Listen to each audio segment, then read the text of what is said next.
محبت یک زنی بازنشسته از دوشنبه به حساب میانه معادل $15 در ماه پول برق را پرداخت میکند. نصف از این پول را او از نفقش که تقریبا $30 و یا 340 سامانی است میپردازد. قرض باقی مانده پول برق را او از پسرانش گرفته پرداخت میکند. اگر او در آغاز ماه پول برق را از حساب نفقش پوره بدهد، با پول باقی مانده او خوراکواری و دارواری خریدن نمیتواند تا زمانی که فرزندانش معاش گیرند و به او یاری رسانند. من نمیتوانم سری وقت پول برق را دهم.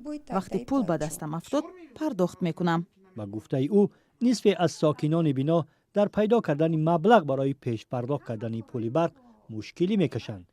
اگر بر ضمن این مقامات نرخ برق را هر سال بالا برند، ساکنان مجبور میشوند در آتشدان خوراک آماده کنند.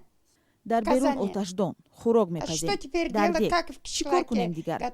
همون گونه که در دیگ خوراک میپزند، ما هم در شهر همین خیل میکنیم. 30% اهالی پایتخت فقیر است و در پرداخت حق خدمات کامونالی مشکلی میکشد. با وجود این، وکیلان پارلمان تاجیکستان اخیراً گرانت $105 میلیون بانک آسیایی رشد را برای تجدید خطهای برق و نصب حسابکنک‌های برقی که با اصول پیش پرداخت به ساکنان برق می‌دهد تصویب کردند. تاجیکستان قبلا هم در ناحیه‌های علاهیده چنین نظام فروش برق را جاری کرده بود، اما تجربه در چند ناحیه نشان داد که این سیستم چندان پرثمر نیست. یکی از شرط‌های اساسی جدا کردن کمک بلاعوض به تاجیکستان بالا بردن نرخ برق است، اما در اجلاس پارلمان در این باره چیزی گفته نشد. انجام کارهای زیر عجلات دستی زیاده اساس 98,000 تجهیزات‌های حساب‌کنی الکترونی برقی، 1,692 کیلومتر راهروهای گروه‌پوشیده برقی، 264 عدد ترانسفورماتورهای گروه‌پوشیده و جاری نمودن نظام موثر نظارت و اصطلاح بین تبخشه گرفته شده است.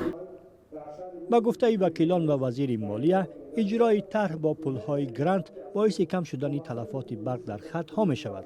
سال گذشته میزان تلفات برق 16% بود. اصول پیش پرداخت و گفته مسئولان مشکلی سری وقت پرداخت نشدن حق استفاده برق را از بین میبرد. اما اقتصاددان حاجی محمد عمروف میگوید با موفق شدن این طرح چندان باوری ندارد.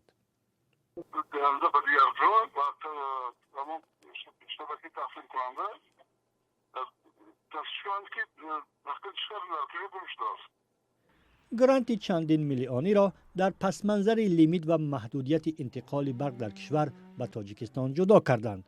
مقامات تاجیکستان در فصل زمستان اهالی را دائما با نیروی برق تامین کردن نمی توانند و حالا معلوم نیست که لیمیت برق کی به کار کرده می شود.